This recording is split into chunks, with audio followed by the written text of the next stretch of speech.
everyone. Let's have a look into the recent current affairs topic UPS, Unified Pension Scheme in simple term. On August 24, 2024, the Union Cabinet, chaired by PM Narendra Modi, has approved the Unified Pension Scheme for all the central government employees. This particular UPS scheme will be effectively implemented from April 1, 2025. It is said that at least 23 lakh government employees, central government employees, will benefit through the implementation of Unified Pension Scheme. And this is also open up to the state government. If the state government is also enrolling to the Unified Pension Scheme means then it has a potential of benefiting at least 90 lakh government employees. So basically it is for benefiting the entire government employees as a whole with regard to pension management. So this particular Unified Pension Scheme is launched to provide the government employees with a steady pension. How? Based on the duration or length of their service and also the most recent basic salary drawn by them. So why you think such kind of scheme should be encouraged? Because the aim is to provide a balanced approach to pension management. For whom? For the government employees. So then they'll be able to combine the stability of OPS, old pension scheme, with the fiscal responsibility of NPS, that is new pension scheme. Now, what are the benefits that an employee will get if they enroll for the UPS, Unified Pension Scheme? One is assured payment, or let's say assured pension.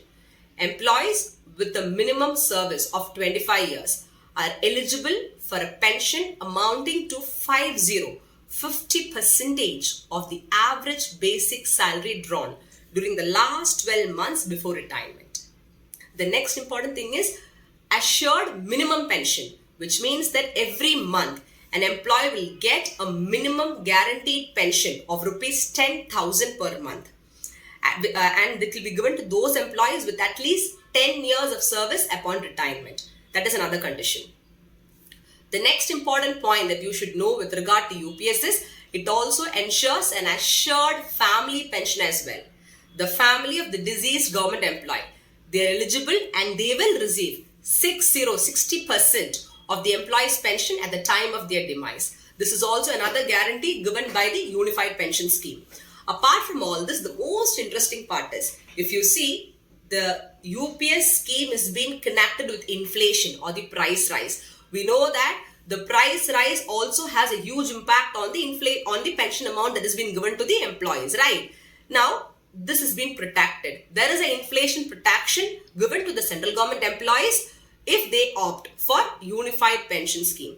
That is, the pension, the family pension, the minimum guaranteed pension amount, all these will be adjusted for inflation. How? Based on the CPI, that is Consumer Price Index, All India Consumer Price Index for industrial workers. Under that subcategory, it will be adjusted. So it's a kind of protection given to the employees from inflation for their pension amount. The next important point is lump sum amount at superannuation.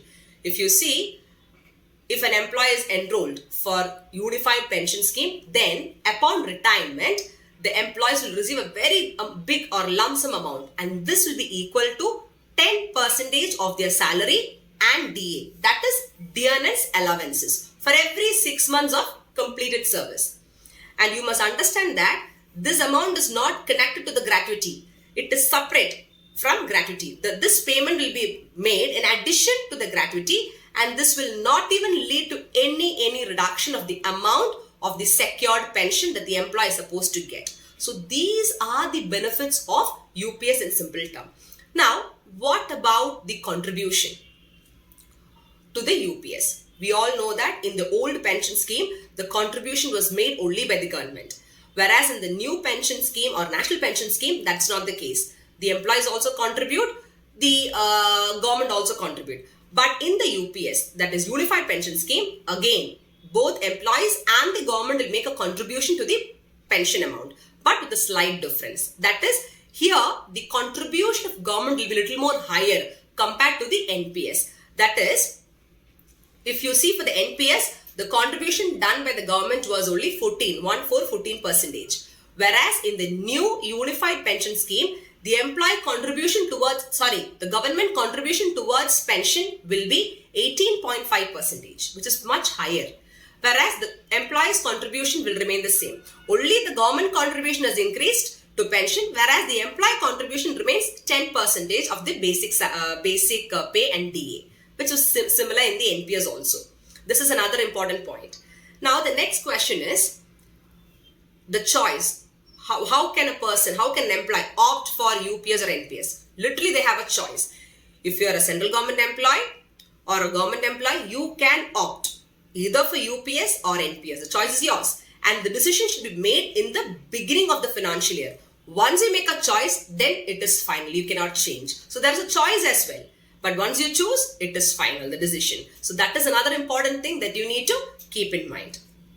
Now, how do you think this unified pension scheme could be different from the NPS, the already existing one? See, unlike the market dependent NPS, because NPS is market dependent, the UPS is basically a kind of pension scheme which is focused on giving higher amount of protection and guaranteed pension amount to the government employees in the form of family pension, assured family pension, monthly minimum guaranteed pension, then a guaranteed pension amount, fixed contribution, lump sum payment and superannuations. So all these makes it quite different from the NPS. And now, why do you think this UPS can be a great source of benefit for the government employees? Apart from all these features, there is a greater flexibility for the people to choose between UPS and NPS based on one particular person's financial needs. Apart from that, there is a lot of employee welfare as well that is associated with such kind of scheme. That is why it is said that the UPS scheme can literally benefit the government employees to greater extent. So now this is a very important topic, because if you see in 2017, there was a PYQ, previous year question, based on NPS. That is, who among the following can join the national pension system? The options were like this. Option A tells resident Indian citizens only. B, persons of age from 21 to 55 only. 3, all state government employees joining services after the date of notification by the respective state government. 4th, all central government employees, including those of armed forces, joining the services on or after 1st of April 2024. This was the question. So quickly comment your answers in the comment box, guys. What will be the answer? It is a PYQ. So for the coming year, UPS can also be an important hit list topic as well. So I hope all the information furnished to you is much useful. So stay tuned. Whatever queries you have, put forward in the comment box. Thank you so much, and Jai Hind.